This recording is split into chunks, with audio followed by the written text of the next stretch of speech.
xibaar yu wér te wóor ca tàng-tàng ba abonnez-vous pour ngeen di mën di jot suñuy vidéo. dal leen ak jàmm seen chaîne bi di Buzz 221D kii di Thierno Bocoum nekk personnalité politique bu kenn dootu présenté ci réew mi di Sénégal di njiitalu mouvement politique biñ dippee Agir yëkkati na ay kàddu daal di ŋàññ bu baax plan de redressement économique et social bi nga xam ne si moom la gouvernement bi bees bi na ma daal di sukkandiku ngir daal di jëlee réewu Sénégal ci guuta gum daal di nekk c'est li ni mel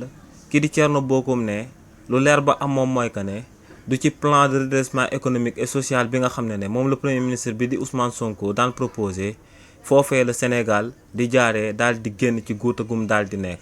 te ne li ni mel lu koy firndeel moom mooy que ne état bi dafa daal di bàyyi intact train de vie am maanaam autorité yu bees yi andiwuñ benn coppite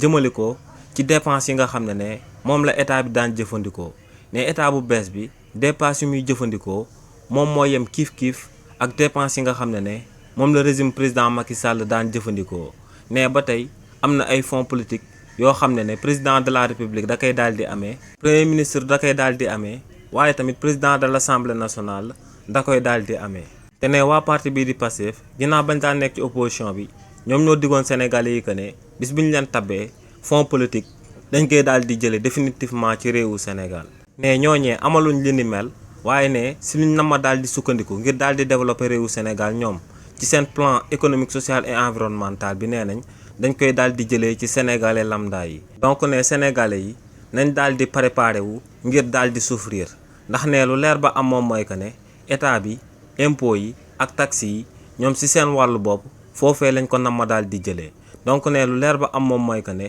na sénégalais yi daal di xaarandi ci 5 ans yi nga xam ne moom lañ fi daal di tabb régime bu bees bi ñu daal di dund lu métti ndax ne ñooñee seen plan de redressement économique et social bi ñu fi daal di proposé du plan boobee moom mooy génnee réewu Sénégal ci guuta gi nga xam ne moom la daal di nekk di dund actuellement. xibaar yu wér te wóor ca tàng-tàng ba abonnez-vous pour ngeen di mën di jot suñuy vidéo.